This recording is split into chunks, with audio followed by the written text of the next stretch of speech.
आज जो हम पढ़ेंगे वो हमारा टॉपिक है प्रत्यक्षीकरण। इस प्रत्यक्षीकरण को अगर हम देखें बता सुना परसेप्शन को, तो होगा कॉग्निशन, फीलिंग, अंडरस्टैंडिंग और सेंसेशन यानी संवेदन। कॉग्निशन अनुभूति, फीलिंग अनुभव, अंडरस्टैंड समझना। अब मैं इसको थोड़ा और इजी करूं समझने के लिए, तो मैं इस परसेप्शन की ब्रेक करता हूं पूरी स्पेलिंग को और उसके बाद समझाने की कोशिश करता हूं ताकि आपको इसका मीनिंग पूरी तरह क्लियर हो जाए कि परसेप्शन या प्रत्यक्षीकरण क्या है। पी फॉर पर्सन यानी कोई भी व्यक्ति जिसका हमें परसेप्शन करना है। ई एंजॉयमेंट यानी प्लेजर, भोग या सुख। हम जिसका भी एंजॉयमेंट जिसका भी अध्ययन कर रहे हैं परसेप्शन के तौर पर, प्रत्यक्षीकरण के तौर पर समझने की कोशिश कर रहे हैं, वह व्यक्ति अपनी लाइफ का एंजॉयमेंट करता है, प्लेजर करता है। उसको नहीं पता होता है कोई व्यक्ति मुझे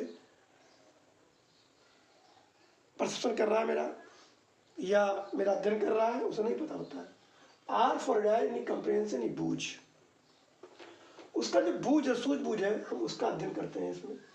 सी फॉर चिल्ड्रन, इन चिल्ड्रन की भी हम बख्शीश नहीं करते, चिल्ड्रन का भी परसेप्शन होता है इसके अंतर्गत।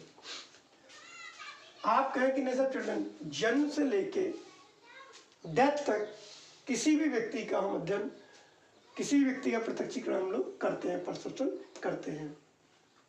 फिर आता है इसमें ई एनर्जेटिक, ऊर्जावान।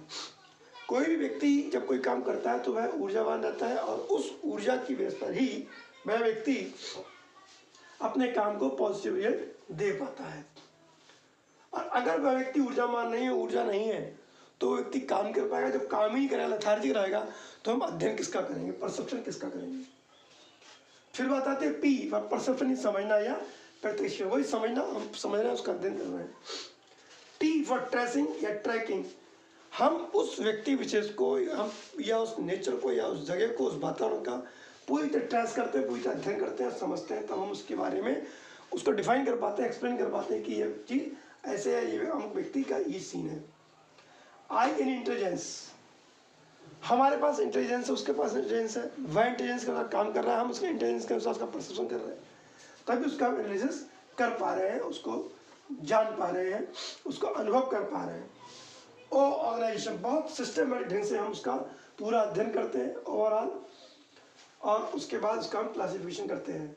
एंड फॉर नेचर, हम नेचर का भी अध्ययन करते हैं, परसेप्शन नेचर का भी करते हैं कि भाई संकेत लगते हैं कि ऐसा ऐसा हो रहा, तो हो सकता है आंधी आ जाए, हो सकता है बारिश पड़ जाए, हो सकता है केवल गड़गड़ की आवाज़ हो, तो मीन्स उसका हम अध्ययन करते हैं। अच्छा, इस परसेप्शन के लिए हमें सेंस ऑर्गन और सेंस रिसेप्टर दोनों की बहुत ज़रूरत पड़ती है। हम डिटेल में पहले पढ़ चुके हैं पुरानी कक्षा में। सेंस ऑर्गन है हमारे 5, ENTSE यानी कि आई, नाक, टंग, स्किन और ईयर। सेंस ऑर्गन भी हमारे 5 हैं, तो सेंस और रिसेप्टर जो हैं, सेंस रिसेप्टर जो हमारे वही 5 हैं। आँख, कान, रसना यानी केमिकल के जो रिएक्शंस होती है उसकी बात हो रही है, नफरत और त्वचा। हम इस सब से भी किसी व्यक्ति के बारे में जानते हैं कि व्यक्ति नफरत कर रहा है, क्यों कर रहा है, उसका अध्ययन हम लोग करते हैं, उसका व्यवहार का अध्ययन करते हैं, नफरत भरा व्यवहार क्यों कर रहा है। ये चीज़ मैंने समझाने की कोशिश की। अब देखिए, इससे आपको काफ़ी हेल्प मिल जाएगी इस परसेप्शन को पढ़ने में। आप देखेंगे कि इसका जो हम अर्थ को समझने की कोशिश करें कि प्रत्यक्षीकरण एक उच्च संज्ञानात्मक प्रक्रिया है। संज्ञानात्मक प्रक्रिया क्यों? क्योंकि इसमें सेंस का जरूरत पड़ती है, संज्ञान की जरूरत पड़ती है, संवेदना की जरूरत पड़ती है, तो ये एक संज्ञानात्मक प्रक्रिया है। यह संवेदना के बाद की अवस्था है। जब सेंस ऑर्गन का अपना काम हो जाता है तो उसके बाद ही तो हम परसेप्शन प्रत्यक्षीकरण करके बताते हैं कि व्यक्ति कैसा है, क्या इसकी क्राइटेरिया है। संवेदना को अर्थ प्रदान करना ही प्रत्यक्षीकरण है। प्रत्यक्षीकरण सदैव वर्तमान उद्दीपकों या वस्तुओं का होता है। जिसका भी हमें प्रत्यक्षीकरण करना है, परसेप्शन करना है, वह प्रेजेंट में करेंगे, वर्तमान में करेंगे, पास्ट में नहीं। कि भैया विवेकानंद का परसेप्शन करो, कैसे कर लोगे? पंडित नेहरू को करो, कैसे कर लोगे? एट प्रेजेंट में जो भी होगा, आपके आसपास का हो, आपसे दूर का हो, उसका आप परसेप्शन करेंगे। उसके काम के आधार पर, उसके व्यवहार के आधार पर, उसके व्यक्तित्व के आधार पर पूरा हम जब ट्रेस करेंगे तब हम उसके बारे में बात कर पाएंगे।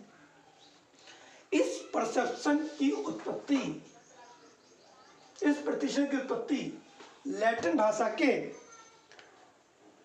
परस्पीरियर शब्द से हुई है, जिसका मीनिंग है समझना, यानी कि ट्रेसिंग करना, समझना। इस का तात्पर्य जो समझना है, उसके स्वरूप के बारे में मनोवैज्ञानिकों में एक मत नहीं है। मत एक नहीं, यानी एक मत नहीं है। कोई कुछ कहता है, कोई कुछ कहता है। फिर भी कुछ मनोवैज्ञानिकों ने इस परसेप्शन की परिभाषा दी है। उन परिभाषाओं को मैं आपको यहाँ समझाने की कोशिश करता हूँ, ताकि आपको ये चीज़ क्लियर हो जाए। हालांकि कोई एक ऑथेंटिक, जिसको हम कहें कि ये प्रत्यक्षीकरण की बहुत अच्छी डेफिनेशन है, ऐसा कुछ भी किसी भी वैज्ञानिक ने नहीं कहा, क्योंकि वो मत है कि एक मत है ही, उनका जो कहना था वो एक नहीं था। अच्छा, मैं जो हूँ, जो आपको पढ़ाऊंगा, इसमें इनकी परिभाषाएं, डेफिनेशंस,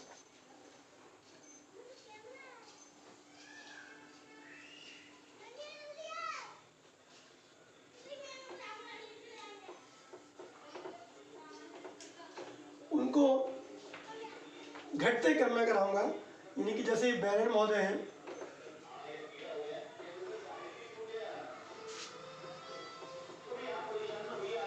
बैरन 2016, बैरन महोदय ने जो अपनी बात कही, मैं घटते क्रम में बताऊंगा। बैरन ने 2016 में कहा था कि भाई प्रत्यक्षीकरण वह प्रक्रिया है जिसके माध्यम से संवेदी संग्राहकों से प्राप्त सूचनाओं का हम चयन, संगठन एवं व्याख्या करते हैं। ये जो संवेदी संग्राहक है, ये भी 5 है, मैंने पीछे बताया था आपको, रिसेप्टर्स।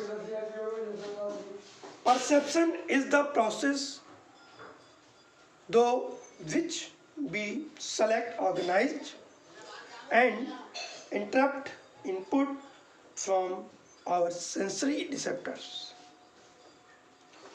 अब आप देखिए दूसरा नाम है गोल्डस्टीन महोदय का। गोल्डस्टीन जो थे,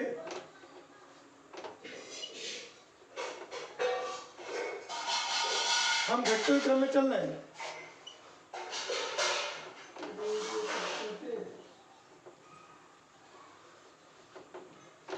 इन्होंने 2008 में अपनी बात कही। यहाँ पर थी किसकी? सेंस रिसेप्टर की बात, जो बैरन ने कही थी। अब गोल्डस्टीन महोदय कह रहे हैं, क्या कह रहे हैं गोल्डस्टीन? कि भाई ज्ञानेंद्रियों के उद्दीपन के परिणाम स्वरूप होने वाली चेतन अनुभूति को प्रत्यक्षीकरण कहते हैं। यानी कि जो आपके ज्ञानेंद्रियां हैं, यानी सेंस ऑर्गन है, उसका हम जो फीलिंग होगी कॉन्शियस के माध्यम से, उसका प्रत्यक्षीकरण करते हैं। क्या कह रहे हैं? कि ज्ञानेंद्रियों के उद्दीपन के परिणाम स्वरूप होने वाली चेतन अनुभूति को प्रत्यक्षीकरण कहते हैं। ये फीलिंग ये आ गया। देखो, अब आप इसका इंग्लिश वर्जन देखें। Perception is the conscious experience that results from stimulation of sense. इसके बाद 3rd नंबर पे आते हैं हमारे कुन एवं मिट्टर महोदय।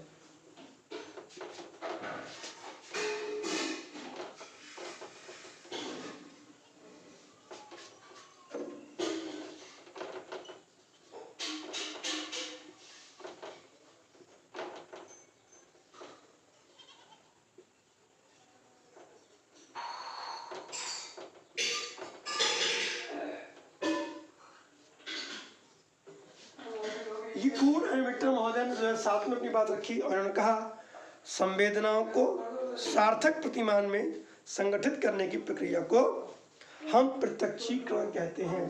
मीन्स जो हमारी संवेदनाएं हैं सेंसेशन है उनको पॉजिटिव क्रिया पॉजिटिव प्रतिमानों के तौर पे हम संगठित करने की प्रक्रिया को प्रत्यक्षीकरण कहते हैं। अब ये जो आपका है इसमें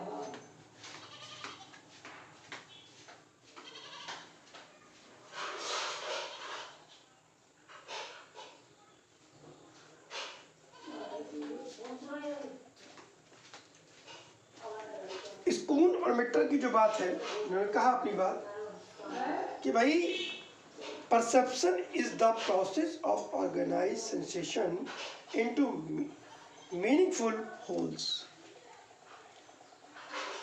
अब देख लीजिए अलग अलग, ये जो बैरन थे इन्होंने कहा सेंस रिसेप्टर्स, गोल्डस्टीन ने कहा सेंस ऑर्गन में कॉन्शियस होना चाहिए, कून और मिटर ने कहा कि जो हमारे सेंस संवेदनाएं हैं उसके सार्थक समग्रों का संगठित करना प्रत्यक्षीकरण है। अब एक डार्ले महोदय हैं,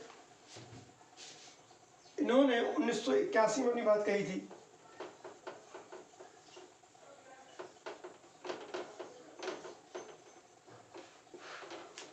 अब डार्ले महोदय क्या कह रहे हैं इसको ही सुन लीजिए कि भाई इन परिभाषाओं से, इन तीनों की परिभाषाओं से ये स्पष्ट है कि प्रत्यक्षीकरण एक जटिल संज्ञानात्मक प्रक्रिया है। संज्ञान यानी सेंस, ये जो संज्ञान कॉग्निशन अनुभूति, इस के द्वारा हम ज्ञानेंद्रियों से प्राप्त प्रारंभिक सूचनाओं की व्याख्या करते हैं। जो हमारी ज्ञानेंद्रियां हैं उनसे जो सूचनाएं हमें मिलती हैं उसकी हम व्याख्या करते हैं, वस्तु के गुण दोषों का विश्लेषण करते हैं, संवेदना को कोई अर्थ प्रदान करते हैं और उसके पश्चात ही आवश्यकता पड़ने पर संबंधित उद्दीपक के प्रति व्यवहार करते हैं। देखिए क्लियर सी बात है। मैं एक एग्जांपल लूं, मान लीजिए मिस्टर एक्स ने मिस्टर वाई के एक थप्पड़ मारा, तो उसे संवेदना हुई कि मुझे थप्पड़ पड़ा। अब ये मिस्टर वाई के थप्पड़ मारा मिस्टर एक्स ने, हो सकता है बदले वो उसके पिटाई भी कर दे, हो सकता है वो उसको बर्दाश्त कर जाए उसे पॉजिटिव वे में लेकर के, तो मीन्स दोनों रीजन है। ऐसे ही मान लीजिए किसी व्यक्ति के फिंगर पर हमने कोई पिन चुभाई, जब ये पिन इस व्यक्ति के चुभी फिंगर पर, तो ये व्यक्ति अपनी फिंगर को तुरंत झटके से पीछे हटा लेता है। क्यों? क्योंकि सेंस ऑर्गन ने उसको मैसेज किया उसके माइंड में और उसने तुरंत वह एक्शन लिया। इसी क्रम में हम देखेंगे कि अभी जो हमने मीनिंग पढ़ा, अर्थ को समझने की कोशिश की, परिभाषाएं पढ़ी, अब आता है कि भाई इस प्रत्यक्षीकरण के अंतर्गत कुछ चीजें इन्वॉल्व होती हैं। मैं उस इन्वॉल्व होने वाली बातों को समझाने की कोशिश करता हूं ताकि हमारे जितने भी इसके विद्यार्थी हैं इस विषय के, ताकि उन्हें बिल्कुल भी कोई दिक्कत नहीं आए।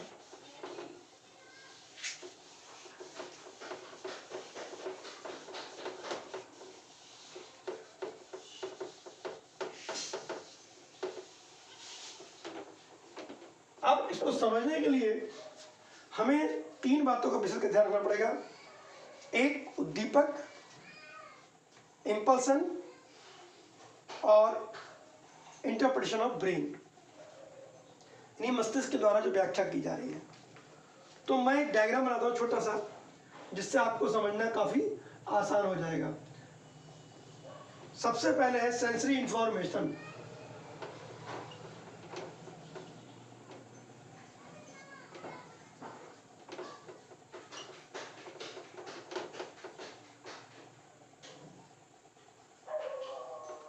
सेंसरी इंफॉर्मेशन, ये जो सेंसरी इंफॉर्मेशन है किसी भी उद्दीपक के बॉडी पार्ट में कुछ होता है और वह व्यक्ति इन्हीं उद्दीपक जो है उसको संवेदना को आगे पहुंचाता है नर्व इंपल्सन के लिए, स्नायु आवेग से।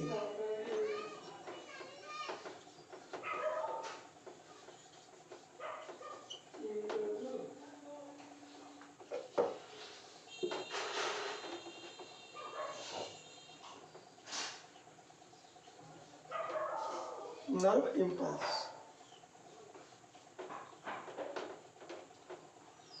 अब इसके बाद अगला स्टेप आता है transmission of nerve impulse of brain.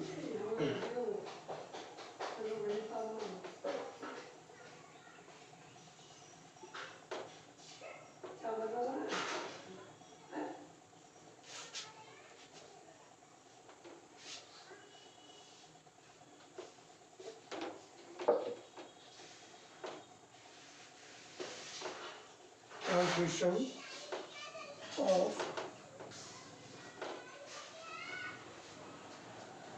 impulse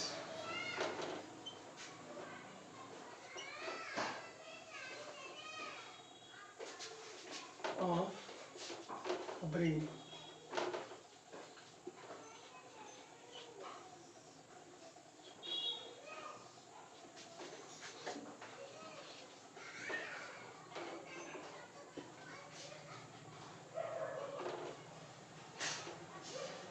इसके बाद नेक्स्ट है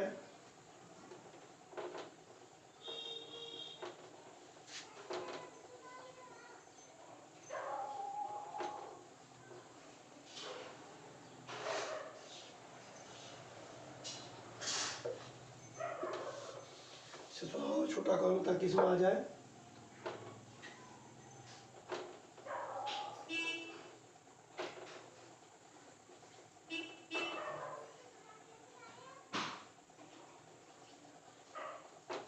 इंटरप्रिटेशन आ गया। चलो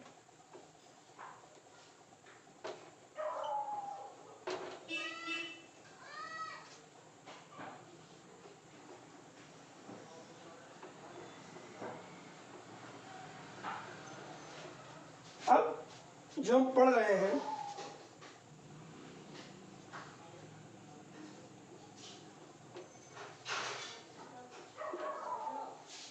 प्रत्यक्षीकरण में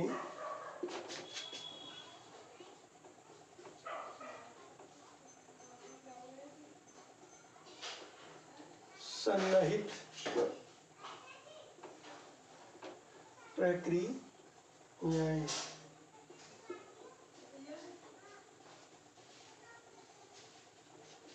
means process involved in perception।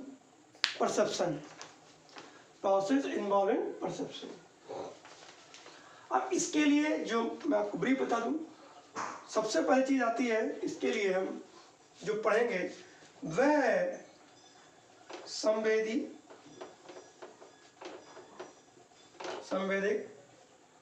उद्दीपक, यानी कि सेंसरी स्टिमुलस स्टिमुलेशन का स्टिमुलेशन। ठीक है, तो इस पे डार्ले महोदय ने जो सेंटेंस का, पहले मैं उसकी बात कर दूं, 1981 में कहा था कि प्रत्यक्षीकरण में कुछ प्रक्रियाएं सन्निहित होती हैं, इन प्रक्रियाओं के द्वारा ही प्रत्यक्षीकरण हो पाता है।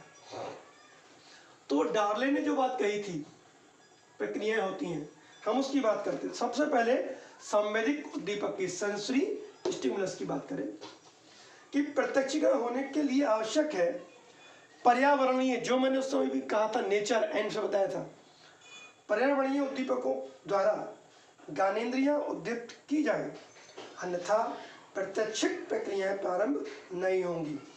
उद्दीपकों द्वारा प्रभावित होने से संग्राहकों में एक विशेष प्रकार का विद्युतीय रासायनिक परिवर्तन होता है।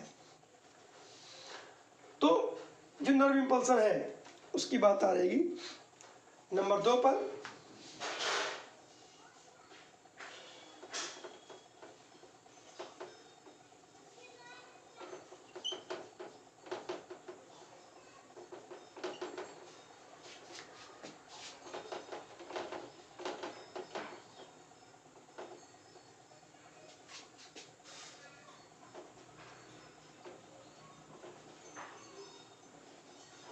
नेबल इम्पल्सन।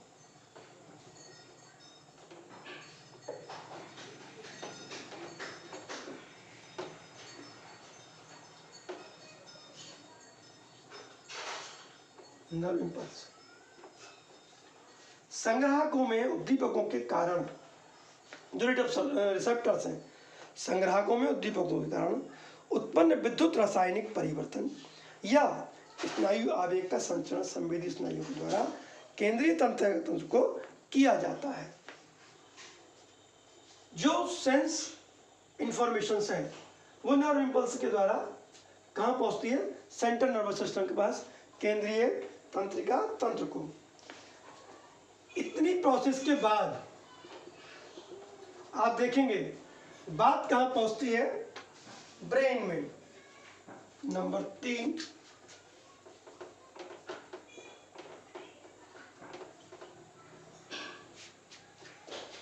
मस्तिष्क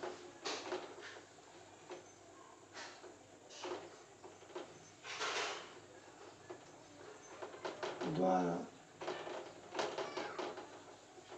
व्याख्या।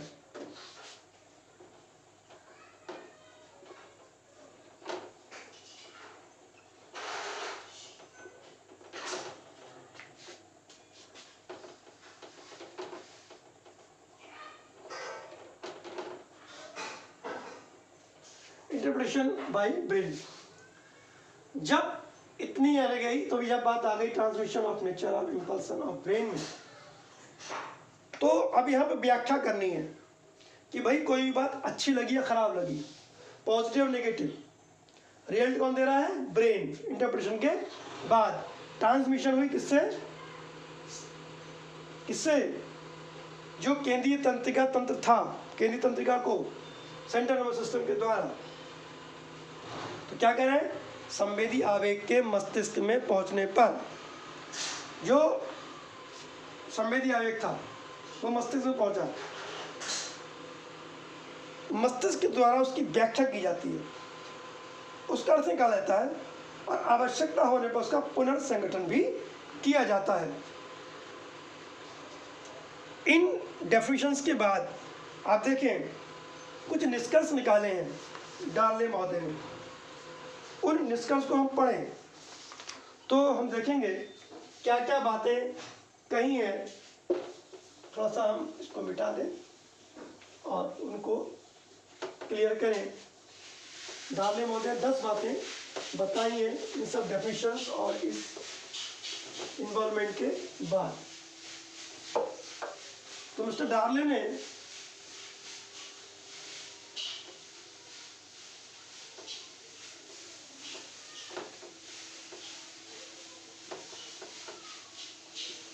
क्या में कहा था और सबसे पहली बातें बताई, क्योंकि ये जो अध्ययन था प्रत्यक्षीकरण में सन्निहित प्रक्रियाएं,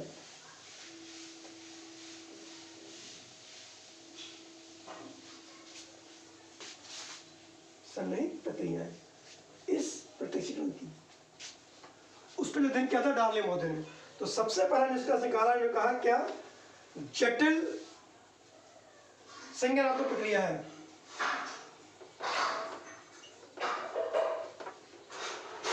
कॉम्प्लिकेटेड।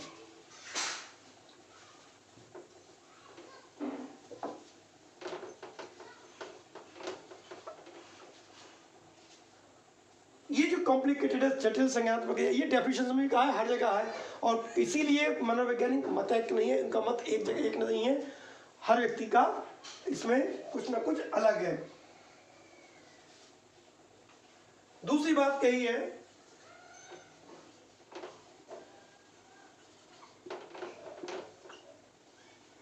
क्या कही है कि सेंसेशन को अर्थ प्रदान करना प्रत्यक्षीकरण है। जो सेंसेशन है उसको जो अर्थ देते हैं वही प्रत्यक्षीकरण है। कि मान लीजिए कान से में कोई बात सुनी और कह दिया कि भाई ये व्यक्ति ये बोल रहा है, मेल है फीमेल है, उसका नाम है, पूरा क्लासिफाइड कर दिया, तो वो संवेदना का एक अर्थ प्रदान करना प्रत्यक्षीकरण है। तीसरी बात इन्होंने कही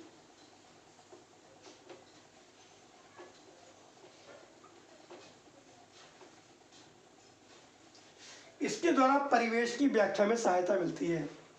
उसका जो परिवेश है, उसका जो एटमॉस्फेयर, उसका नेचर है, उसके बारे में हम अध्ययन करके हम बताते हैं कि इस व्यक्ति का जो एटीट्यूड है, नेचर है, उसकी एक्टिविटीज़ हैं, उसका जो व्यवहार है वो ऐसा है।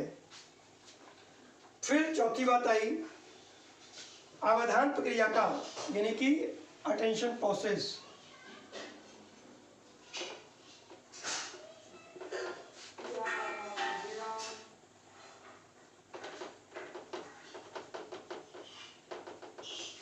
ये जो अटेंशन प्रोसेस है प्रत्यक्षीकरण में,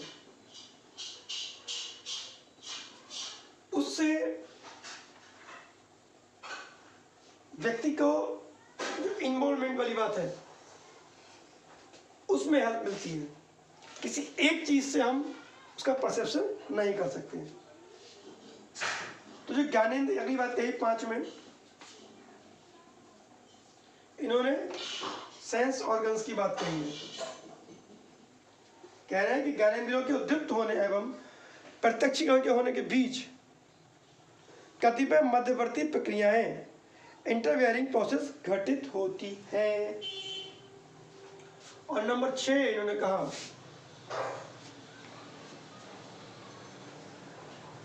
कि भाई प्रत्यक्षीकरण केवल वर्तमान वस्तुओं पर होगा।